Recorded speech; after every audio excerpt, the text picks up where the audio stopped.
This is chapter 23 of Flotsam. Twins. Briar, Amy, and Tristan sat at the bottom of the grave, staring at each other through the glow of the lantern. They could hear the rumble of thunder echoing through the mountains, loud enough to wake the dead. Amy shivered as the rain drenched them and filled the open, treasure-filled coffin with water and mud. Everything felt so dreary and wet that Amy wouldn't have been surprised if the walls of the grave fell in around them and buried them completely. "So you're my brother, huh?" Amy asked, staring at Tristan and frowning. Tristan shrugged. "I guess. Mom said I was the boy in the picture from your wallet. Your twin." "Twin?" Amy wondered. "Wow. Darn. I've always hoped that the other kid in the picture was somebody, well, nicer." Tristan scowled and turned away from Amy's hard stare.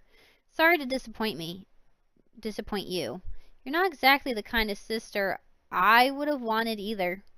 "What kind of sister would you want? Somebody who would sit by like a quiet little lamb and watch you make a fool of yourself, taking other people's money, stealing for an old fart like Loxy?" "I didn't steal for him." "Really? Then who did you steal for? Yourself?" Tristan pressed his temples and shook his head. "At first I might have stolen because it felt belonging to a group. Felt like I finally belonged somewhere. But then I did it for her." "Her?"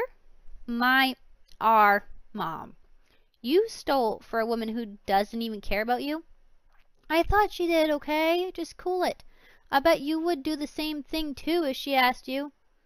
"Not if she told me I was a loser," Amy retorted. Tristan glared at Amy with dark eyes. "She told me that it was better to be a loser than to be a seeker like you. Said that's why she got rid of us in the first place, because she hated seekers like our dad, like you. Said they caused trouble everywhere they went. When I asked her if she wanted to see you, she just looked at me, turned around, and started walking away."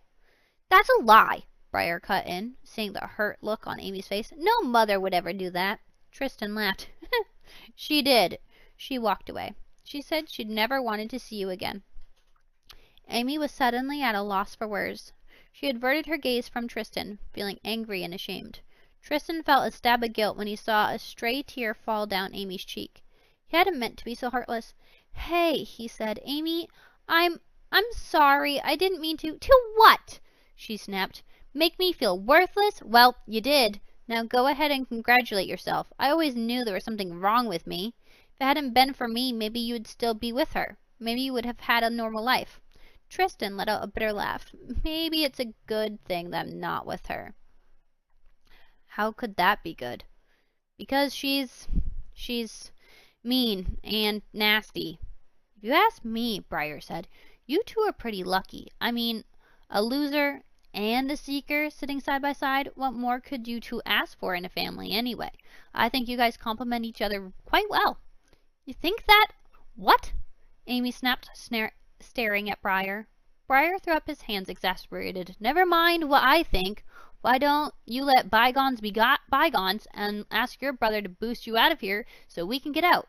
"Oh," Amy murmured. That's a good idea. Tristan, will you boost me up?"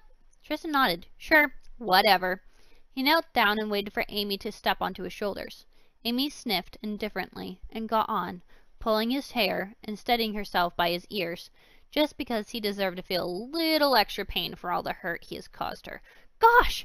Ouch! That hurt! Watch it!" Tristan cried. Amy smiled and pressed her foot as hard as she could on his shoulder. "Sorry." "Sure you are." "Come on, you guys," Bart interjected. "This is serious." "Fine," Amy said, struggling to reach the muddy opening. "I'm almost there. Tristan, a little further." Tristan stood on his tiptoes. "Is that any better?" "Yeah," Amy panted, digging her fingers into the mud and pulling herself up. "I'm almost out."